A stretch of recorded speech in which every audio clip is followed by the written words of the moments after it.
Joining us now is business strategist and the CEO of Independent Stock Market. We say good morning to Adam Brandley. Adam, thank you for joining Ditch and me in Memphis. How are you? Good morning, Tim. It seems like, Adam, the clock is ticking on small businesses right now. Is that hyperbole, or is there some truth to that?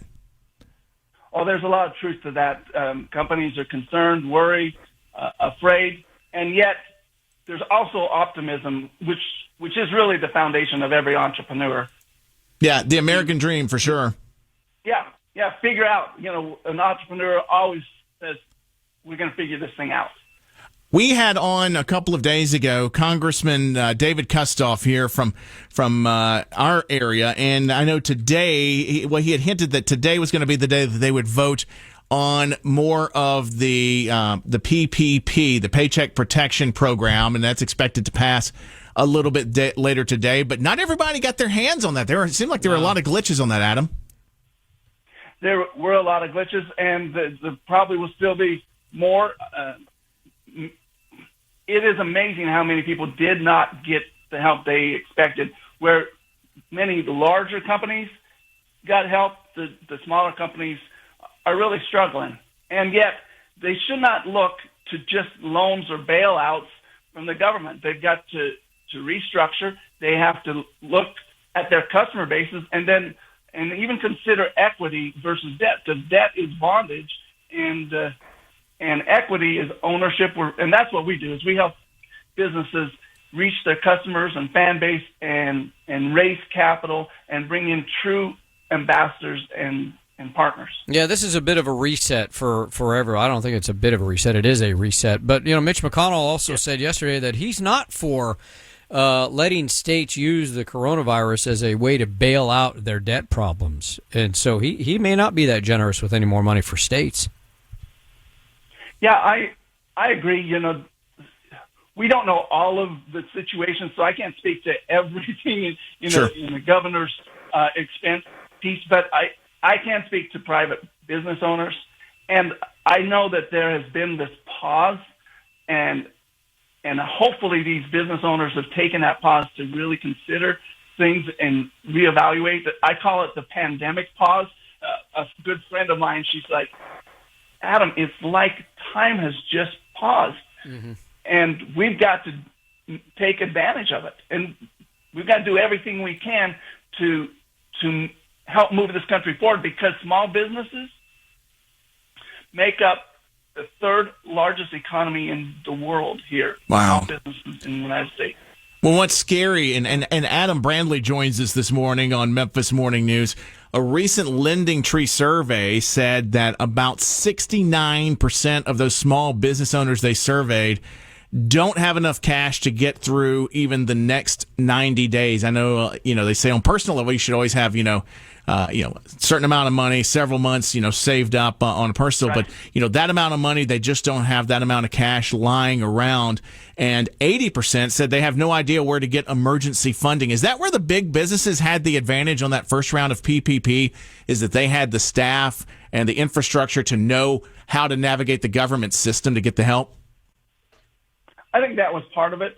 But I think it's also those people who are allocating the funds. Maybe they should have said, okay, we're going to go to those companies with 100 and less first, and then 500 employees or less. But they did. They started the 500 or less and really started doling out larger checks instead of looking at the smaller one. It's Which you can understand, because they had a requirement to get the money out. So it looks much bigger if they say, well, we put all this money out. But unfortunately, the smaller checks of $20,000, $50,000, $250,000 can make a huge difference in these smaller companies' lives. It's small entrepreneurs are what really drive this country. And you had said something a few minutes ago about the pandemic pause.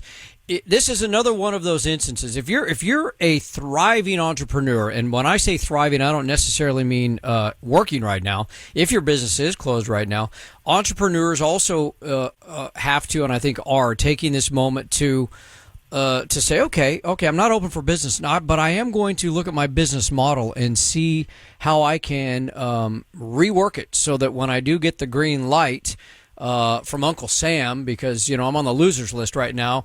When I get that green light to go back open, I'm going to redo how I've run my business, and that is the entrepreneurial spirit of this country, of always figuring out a way around problems, through problems, and at problems. Yeah, you're exactly right. And my brother, he was telling me that he had a dream the other night where it told him he's got to go plow the fields and prepare the soil. He's like, I don't have a farm. He's like, what does that even mean?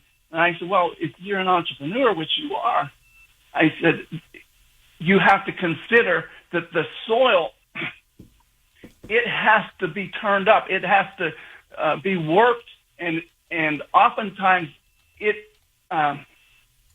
has to be damaged in some, broken is probably the better word. It really has to be broken in order to plant these new seeds. And it's what you were talking about. It's what are the new ideas? What is the new purpose? What are the new seeds that I'm going to plant in my business and grow? And so we better till that ground. We better prepare the soil, because this is a new game, and everybody's got to rise to that occasion. And entrepreneurs, they are optimistic, and I'm optimistic. I have a friend in Hong Kong, and they are going open up the malls. They're open up the restaurants, still sitting people apart from each other, but things are starting to go back to normal, and so that, of course, makes me optimistic. Yeah, and I like the way you put that. You got to till the soil, man. That's deep stuff right there. He went into the weeds with us on that one, man. Yeah, that was pretty good. Adam Brandley, thank you so much.